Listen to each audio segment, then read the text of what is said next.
So we've got this RS Turbo here. I built this car about 4 years ago. It's been sitting now for about 2 years and those won't start at the minute. So I'm going to go over the whole car.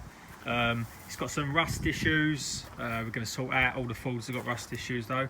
The spec, it's been fully forged. We've got acrylite low compression pistons, same pistons as the Amigas that we use in the Astras. Williams Racing steel connecting rods, a Virgin CVH crank, Mahle Racing bearings all round. The head is been ported.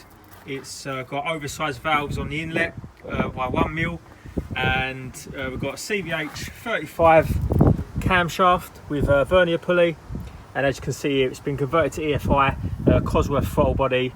We've got a Cosworth engine management, coil pack conversion with a wasted spark, twin ignition amps, so it's got a lot of money spent on it. We just need to get back on the road, so there's another one on the road, so I'm going to do a few clips and enjoy. So it's got to get worse before it gets better, right? So I'm pulling out all the excess wiring at the minute. I'm going to strip it down. I'm only going to have the wiring that's going to go to the lights.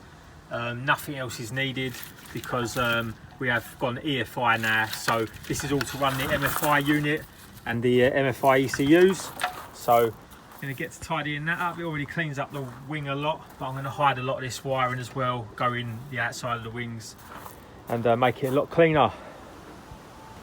Right, so we strip back most of the wiring now. This is all the stuff that's not needed.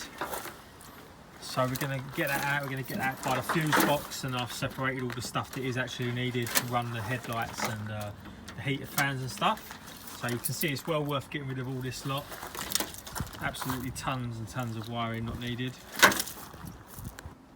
So here's just some of the wiring we managed to get rid of from the car. Tons and tons. This is for the manual fuel injection stuff. It's not going to be used anymore. So I disconnected that down at the fuse box. We've got plenty connectors now, so we can reuse. Right, so a little bit of a change. You see how much cleaner the wings look. All the wiring's now been tucked, so it's going in through the inner wings on this side. The Cosworth management loom is all going to come around here. You can see it goes invisible. I'm going to tidy the engine bay loom up even more. Goes into the bulkhead with a nice grommet. On this side, done the same thing. So we've cut loads and loads of loom out that's not needed. And what I've done is the same thing on this side, but this time there's a lot more loom. So we're going to get a grommet for here. The loom's going in the inner wing. So we're going to have nice clean wings. So you can see it's coming through all the inner wings. We're going to tape it up, and then it's going to go along the wing. Obviously the arch line is going to be in there, and it's going to be all tucked up nicely up there like that with P-clips and stuff, and then it's going to go through here. We're going to have a lovely clean engine bay, and everything's going to be trying to be as tidy as possible so the engine just looks like it's floating in there, but still have that race car look. So with the loom for the headlights, obviously now it doesn't reach, so I'm going to cut and I'm going to start soldering them, extend them so it reaches. So here's some of the little bits that I want to improve on the loom. I mean, when you strip them down, you see how badly an original built loom is. So you see all the earth connections coming off of one, then going off into splitting into about 5 different directions. We've got some original fog light earths, and all this is going to all come out. Look, it's a big loop of mess of earths. So they're all just going to be made into one connection for one earth, and it'll be a lot tidier. So a lot of extensions, a lot of modified wiring. See how clean the inner wings look now. That's all the wiring finished. So no wiring. We took the turbo off, so we're going to give that a clean up. Just cleaned up the block and a few other bits to got to tidy. So the loom's in, and you can't even see it now. So that's brilliant. The rest of the loom's being tucked around behind the heater box. We've got the wasted spark. We're going to do something about this. The ignition amps, they're going to move them as well, so they're not on the inner wing. So what we're going to do now is we're going to move this fuel filter, fuel pressure, get that all out of the way. Painted up the servo, galvanised the master cylinder. Right, on to stripping the turbo down now. Already removed the manifold and the elbow off of it. The core's in very good condition. It's just a little bit grubby where it's been sitting for a long time. So we're going to give it a clean up, sort the brackets out and the actuator. See the manifold over here has been cleaned and it's been heat treated, so it'll be nice and fresh when it goes on. So we've got some nice fresh bits to go back on the turbo, all galvanised and no more rust. So we're going to get this turbo built back up, get it back on the car. So we've got the bits all back on the turbo. The turbo's looking like brand new again, obviously other than the core. Core's a bit rusty because you can't get in there. Cleaned all inside, resealed the compressor housing with new sealant, high temperature paints and actuator set, oil return, sweet. Right, so now the fuel filter's relocated, so I've moved it from the side of the inner wing. I'm going to make up a new brake line because that's a pile of crap. You can see the fuel filter's down there now. What I want to do is mount this fuel pressure gauge. Just need to find out a spot that I want to put it. It hasn't got no mounting brackets on it, so I'm going to have to make one for it. And so I might put it around sort of there, that sort of area, we'll see. Right, now the turbo's all bolted back in and looking clean. I wanted to show you quickly the wiring loom before I put the radiator and intercooler in. You can see there's nothing now running along here, which they normally load of wiring runs along there. Nothing along the inner wings.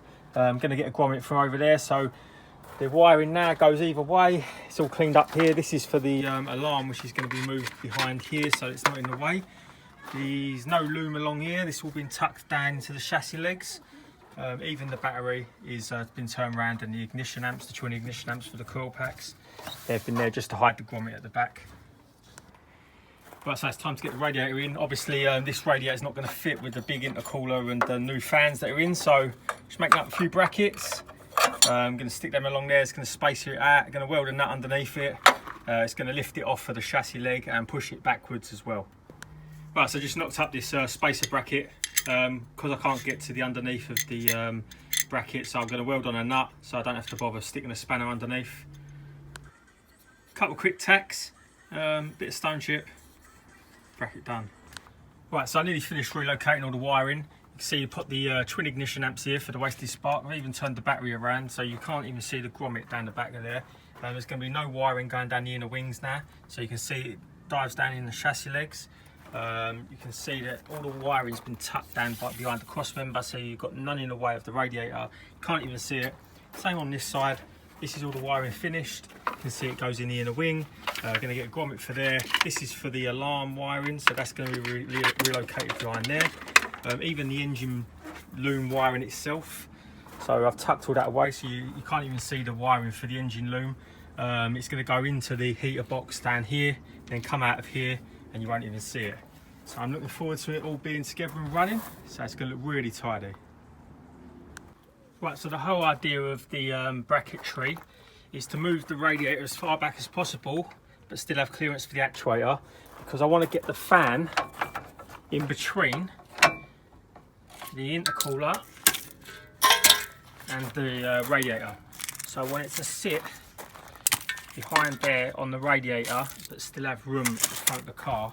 Normally people put the fan on the front of the intercooler and it looks terrible, so, and they don't do a good job either of blowing through to the radiator and you have overheating problems.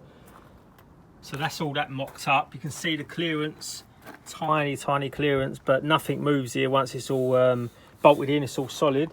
So now I'm going to pull that back apart, do the fan wiring. The fan's bolted on, and I'm going to paint the core black because it looked a bit tidier that way.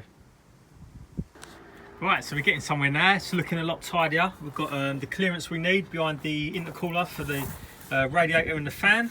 About 5 to 10 mil clearance, so that's absolutely perfect. Obviously polished up the intercooler a little bit, paint the core black. It looks loads better painted black. Just tidied up the ignition leads. I'm not happy with how long they are. These were for Cosworth, so they're way too long, so I might look at shortening them down in the future. Got charge carrier back on, so now we're going to get the breather system. Got the header tank until we get a stainless one. We're going to get a stainless cambook cover and a stainless header tank. So now I've just got to make up a boost pipe to go from the charge carrier down into the intercooler, and then sort out a intake pipe for the turbocharger. Right, so there's a lot been done. You can see here it's a lot more complete now. All I've got to do is the throttle position switch that's underneath here. Just got to extend some wiring because where I've put it in the heater box now, it's not long enough for that. And that's what I'm just about to do now. So obviously going to do this properly with proper connectors, and then just take the pins out the plugs and put new pins in, so we ain't got loads of solder joints. So here we go, finally got it all back together. So we've got all the looms nice and tidy now, all out of the way, barely see it. So I just want to give you a quick look around the engine bay before I start it up, and show you she's alive again. And I thought I'd end this video out now so that you have something to watch, and I'll do this as a part 1, and then we have the rest of the progress in the other videos. Nice big GRS intercooler, I painted the core black.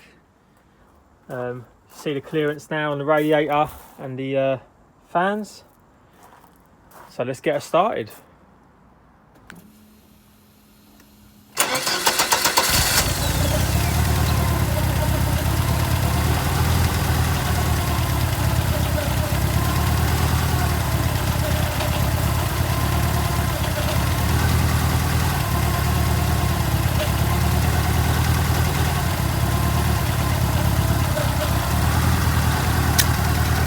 So anyone that's dealt with Cosworth management will know how hard it is to get a car to start up that well. A couple of turns, normally they're a real pain to start, but I've managed to get rid of all the gremlins on the car, and you can see how nice she starts up and how well she sounds for a CVH. Quiet, that's how they should sound, not all rattly. People think that's acceptable.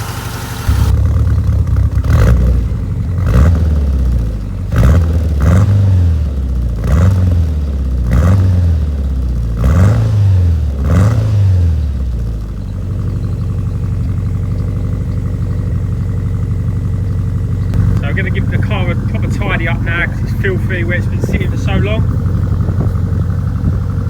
Get the body kit all sorted out, any rust issues sorted out, and get this ready for coming on the track very soon. So look out for it.